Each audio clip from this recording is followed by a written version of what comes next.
Ano pinagawain nyo? Nagawa. Ano po siya, nagalit po siya. Nagalit si Chloe?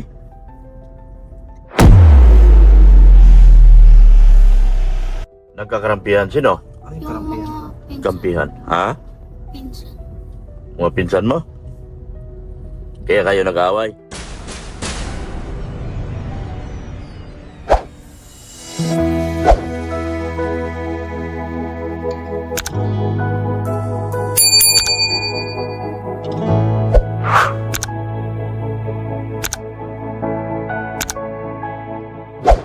Alis na si Darlene. Tara na, Ding.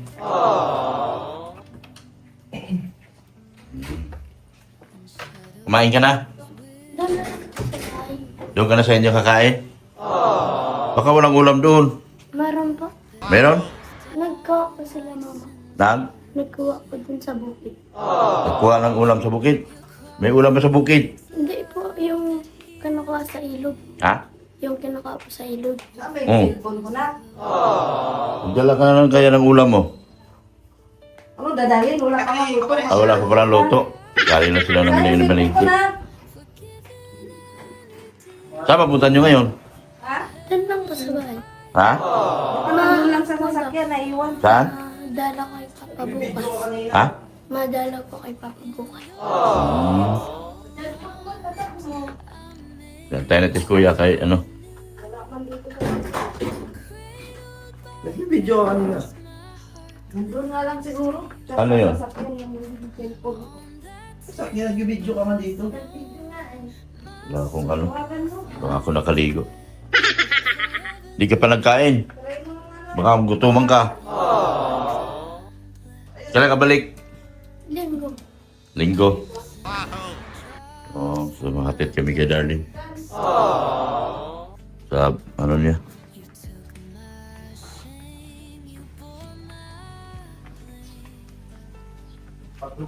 Yan, antayin natin si Kuya. Uwi ka? Uwi ka? Antayin natin si Kuya kasi ano. Kailan ka magpasundo? Lagi kasi yung ano, pasok mo. Marshall, Isang linggo, ilang bisis lang. Isa lang? pagkulong kita mamaya ha.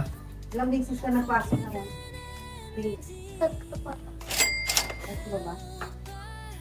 Bye-bye, darling. Napunta mo rin yan. Oh, bababay ka muna sa Bye-bye. Ang babay. Balik ka kaagad, ah. Linggo? Anong pizza sa linggo? 15? 15. Oh, 15. Tama daw si Marshall, oh. Oh, sama si Marshall. Hoy, lumabas na. Mauna din siya. Isama nyo na lang yan. Kaso, iwan mo sa ano, huwag na. Again, hindi ka kasama bukas. Magkakainan kami. Hindi ka kasama. Ay, may kainan pala bukas, Darlene, ah. Katid lang to si Darlene. Op.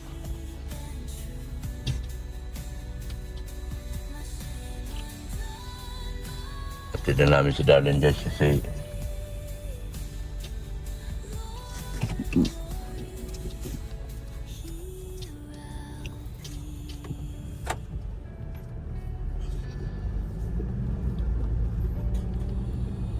may kainan bukas, Darlene.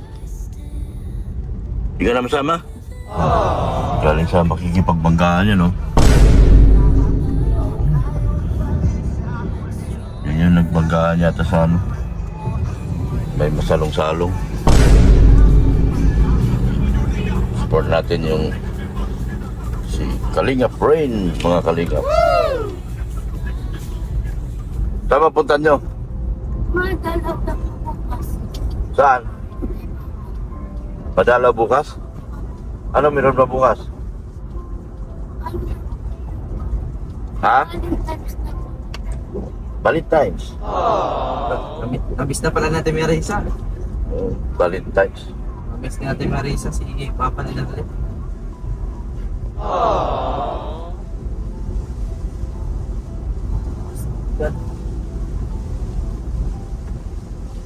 Lakas sa ulan, no? Ano?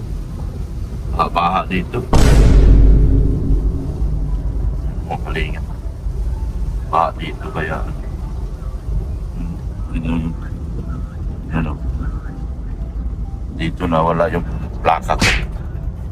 Bihirang lugar ko. Dito rin ako titira. Dito na wala yung plaka ko.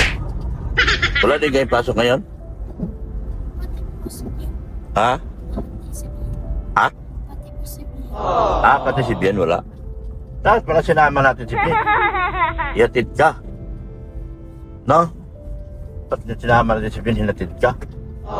Para ano? Laging ulan dito sa Bicol, guys. Walang katapusang ulan dito sa Bicol. Lagi nag-uulan. Kaya hindi ka talaga makapag-predict ng magandang panahon dito sa Bicol. Kaya pupunta ka sa Bicol tapos motor lang ang dala mo. Frustrated lagi ang ano. Magbablog ka tapos nakamotor ka lang. Frustration na makukuha mo lagi, mga kalingap. Kaya kung pupunta ka ng Bicol at gusto mo maging charity vlogger, para sa akin I speak for myself only. Salita lang ko para sa akin sarili. Kung pupunta ka ng Bicol at motor lang ang dala mo, naku po, wala pong mangyayari sa buhay niyo po.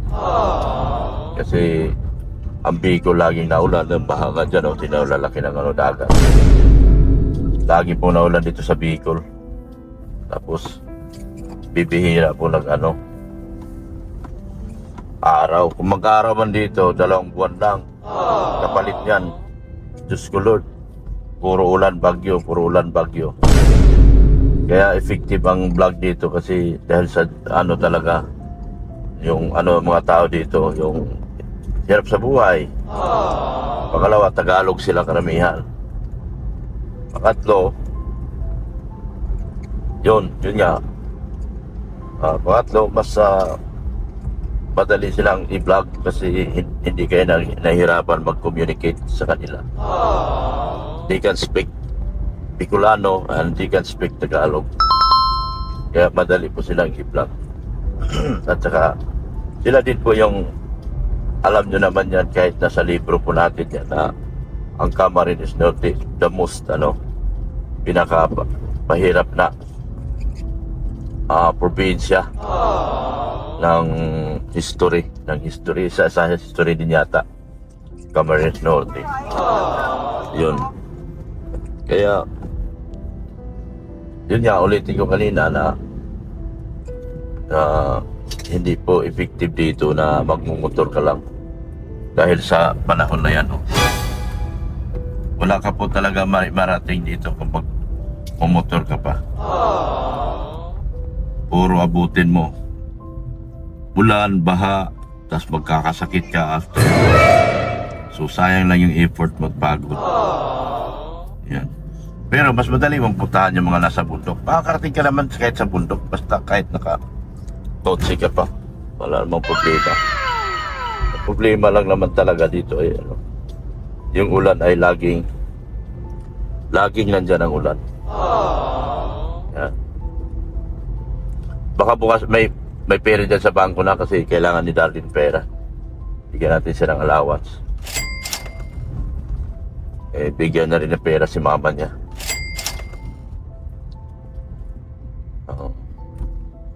Para na rin. Daanan na rin kaya natin yung ERP. Oo nga, sige, diretso na tayo sa ERP. Yun, surf saya. Ano yun Converge. Pero di na sila makaabot sa Tyson. Daan natin ERP. ARP. Yan po mo kalingan. Dito na sa kami sa tinatawag na crossing baso. Tingin ako yung Facebook nila. Parang may issue nga. May issue? Naposte ata nila na tumbo. Ayos naman na. Yung 2025 yun, yung bagyo. Hindi, bago lang. Nagpost 3 days ago. 3 days ago. Saan banda? Abot kasi sila. Nabi. Oo. Basta may mga may delay lang. Singit na. Para makalipat na tayo. Yun lang din mahirap sa mga internet ng Pilipinas. Pag may natumbang poste, damay-damay kayo lang. Dito naman sa atin, wala mang natumbang poste. Ang mga natumbang poste, yun doon sa lang. lagpas ng tayo sa Kapagkong, ano. Uy, di tayo yun dumaan sa bangko di bali, doon na lang sa, sa 7-Eleven. Tayo sa 7-Eleven. Ikot na tayo. Di na. Parang wala din pera kahapon. Baka ngayon wala pa rin pera yan. 7-Eleven na lang tayo. Alas 12 na, meron pa rin. Alas 12 na, may latag pa rin sila. Yung mga na ano. Huli natin punta, wala na agad sila. Sino nandun sa inyo? Si mama po. Tsaka si Tutoy. Si Sila. Ay, si ate po ata nag-alis. Chloe. Nag-away ba kayong Chloe? Bakit? Nag-away kayo?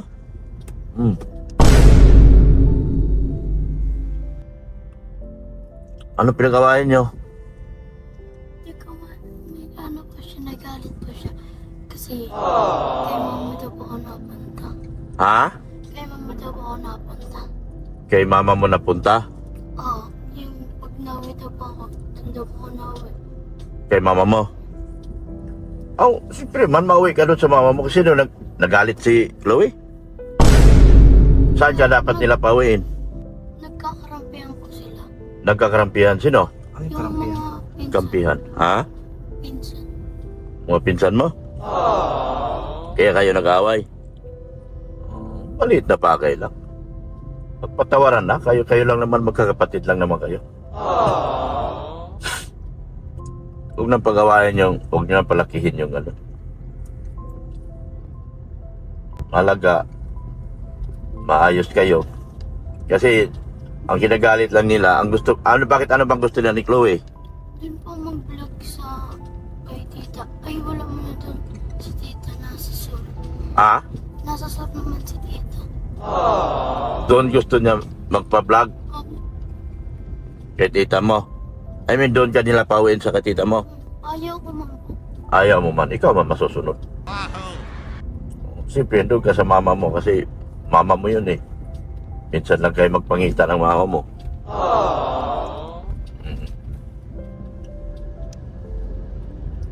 Tsaka, mas kailangan ni mama mo yung ano, tulong.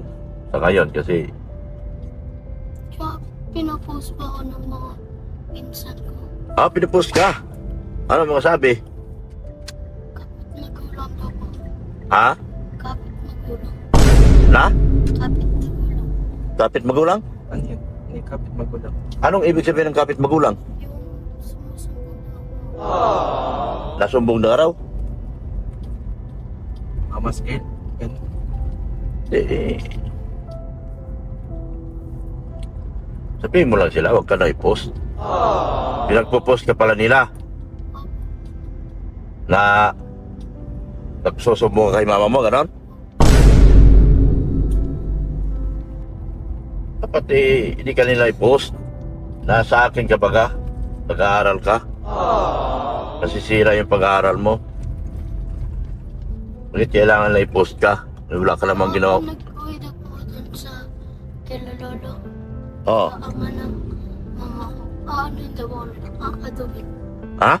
Kakadugin daw po nila. Aadukin? Kakadugin.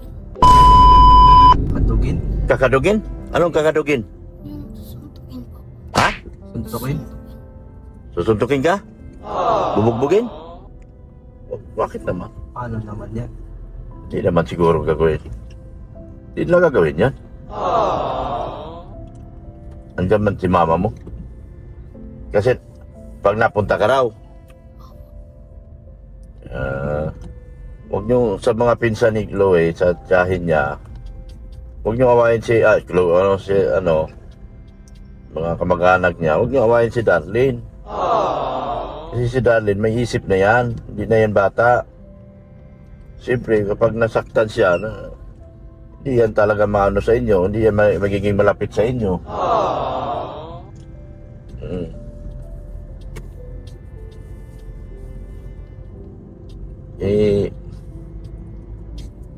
Tsaka pangalawa, huwag niyong ipahiya si Darlene. Huwag niyo i-post.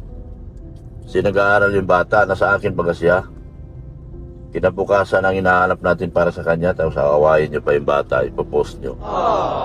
Yung awayin. Magbati-bati na lang. Magpakatawaran. Para hindi magiging away.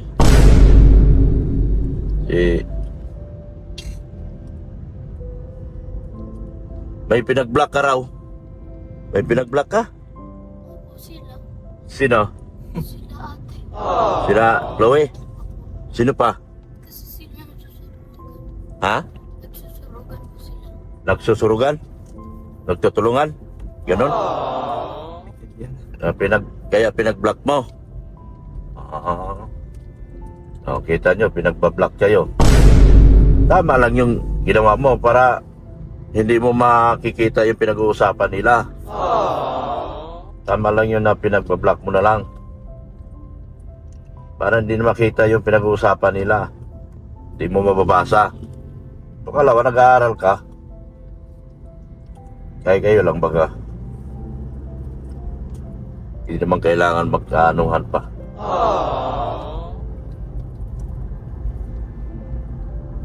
Kaliwa tayo, nak. Ay, diretso na lang. Alam mo, traffic pala ngayon. Sige na. Diretso na lang. Doon tayo sa ano, kasi may bawas kasi dyan sa 7-Eleven.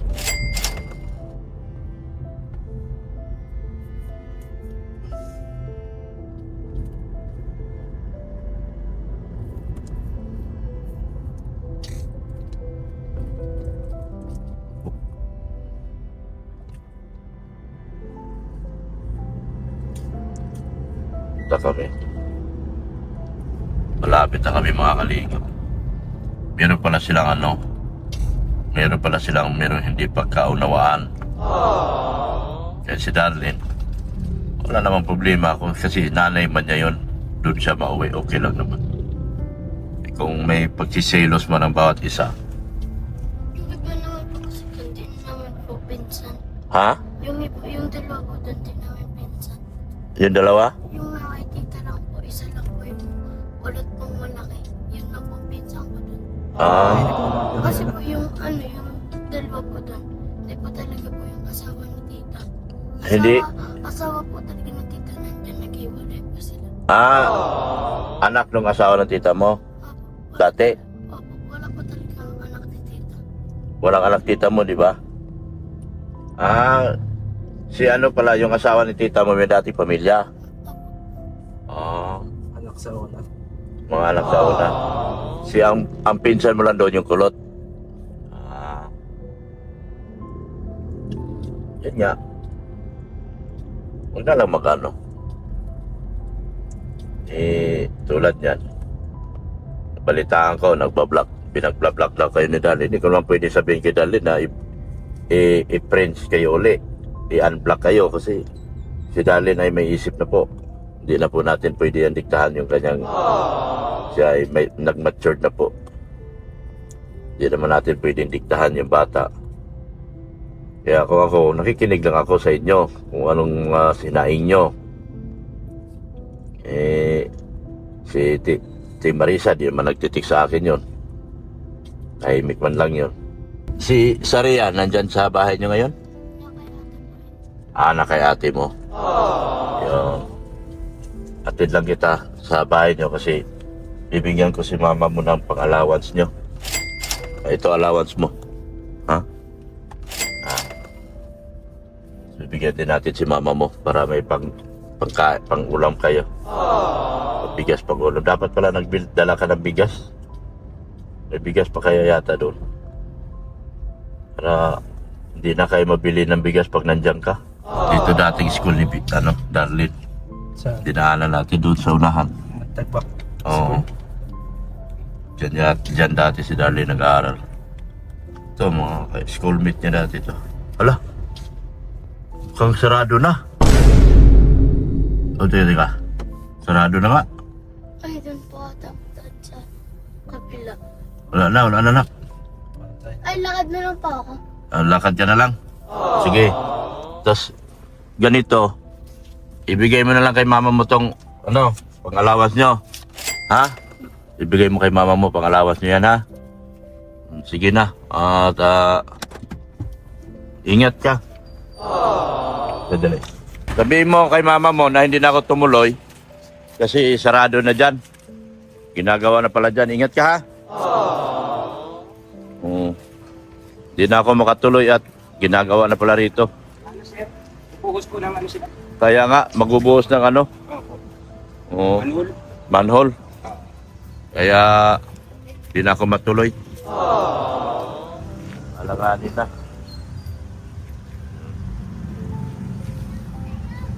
Magbigay naman tayo ng pang budget nila. Mga kalingap.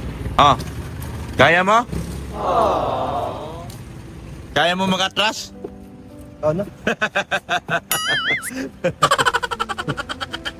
Hindi na niya kaya mag-atras. Sige, atras tayo doon. Doon ang kanto eh. Ako na muna mag-atras.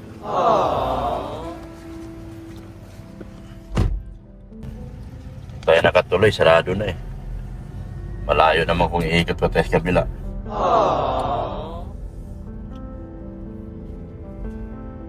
Naggawa pala sila dito ng ano, flood control. Natuloy na rin. May mga ano na sila, drainage. Importante talaga dito yung matuto silang gumawa ng drainage. Hindi yung bubutasin lang yung mga tigiliran tapos nakatiwangwang yung mahuhulog pa rin. Yan po yung eskwelahan ni Darlene, oh. Yan, Mantagbak. Nag-transfer lang yun siya. Oh, transfer namin. Gitna ng school year. November. First week ng November. Umayag pa naman yung eskwelahan na mag-transfer. Kasi kung di namin na-transfer yan, wala nangyari sa bata na yan. Hanggang ngayon, wala pa rin yan. Ano pa rin, magiging dugyot pa rin. Ngayon, marunong na siya maglinis sarili niya. Marunong na siya mag-ayos sa sarili niya. Hindi namin inalis yan dyan sa... Wala pa rin. Kawawa pa rin siya kasi hindi makapasok ng maayos. Di walang baon, walang pera.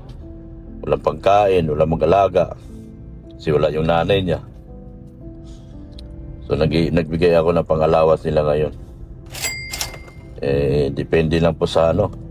Magkano lang po kaya ni Dr. Love sa ngayon. Kaysa 1,000 lang po talaga kaya mo na ni Dr. Love ngayon. Kaliwa tayo nak. Sa panahon na ito. Dahil sa galing tayo sa matinding problema. Yun, no? Bigay tayo allowance si Darlene, allowance din nila sa ano, para sa mama niya. Yan. So nagpasalamat tayo kay Tita IR.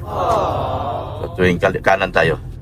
Sa tuwing ano, meron tayo na ibigay kay Darlene. Dahil po yan kay Tita Annalyn Rolinson. So thank you so much Tita Annalyn Rolinson. Mga pang-allowance si Darlene dyan po natin. Sa tuwing uwi siya, yung mga bigay nating allowance galing po yan kay Tita Annalyn.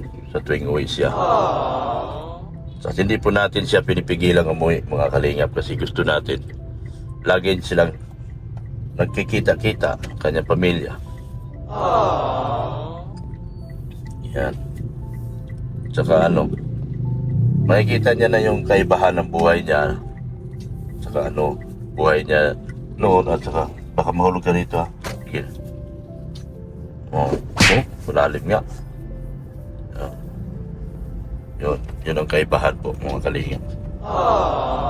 So okay na po yun. Thank you so much po kay Tita Annalyn, kay Leo D. Thank you so much. Sa mga sponsors po ng HC Community, sa Darlene Marathoners, Darlene Sponsors, Darlene Community, kanan. Tapos kaliwa doon. Sa Darlene sa lahat po na nagmamahal kay Darlene po, maraming salamat po sa inyong lahat. Kaliwa ka dyan, yung sundan mo yung isa. At ngayon po, pupunta kami sa isang internet provider naman po. Dahil hindi na po maganda yung internet na binibigay sa atin.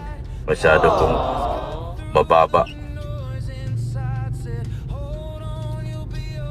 Pagla-live ka lang, 3-4 lang kami gumagamit, wala na. Samantalang ang laki na binabayaran ko, 1.5. Para naman doon sa mga P2P, ano naman, bigyan nyo naman sapat kaming ano.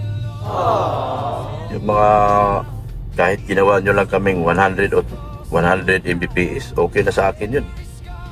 Kasi yung bigyan nyo ako 10 Mbps, ang laki ng binayad ko sa inyo. Okay, mag-alala. Kaya ko rin namang magnegosyo. Hindi lang naman kayo marunong. Pagdating ng araw, magnegosyo din ako.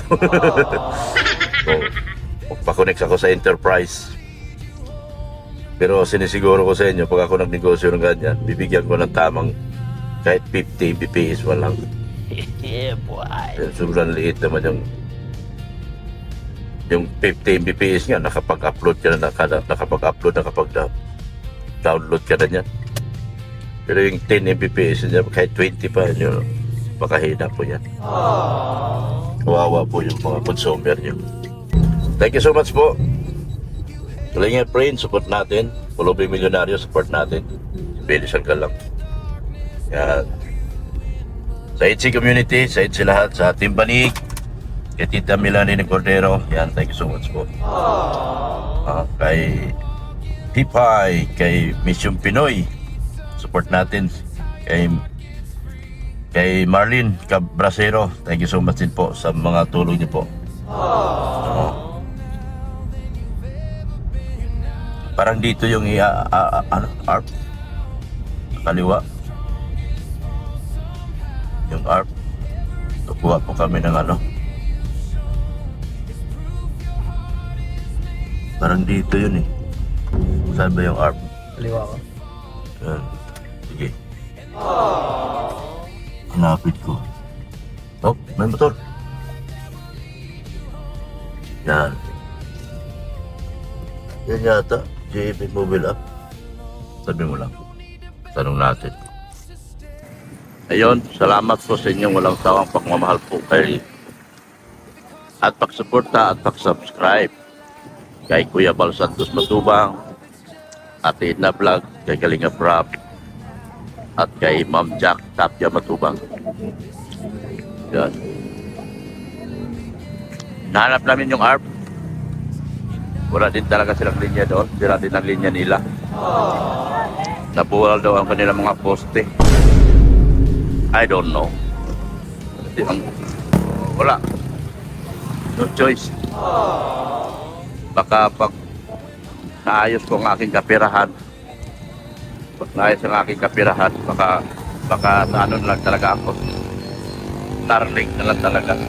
No choice eh. Kailangan talaga ng wifi eh. Thank you so much po sa ITSI community, sa ITSI corporation. Lahat po ng ITSI. Marathoners man o whatever, lahat po ng ITSI. Thank you so much po sa inyong walang sawang pagmamahal po. Babay na po mga kalingap. Jesus loves you. Bye-bye.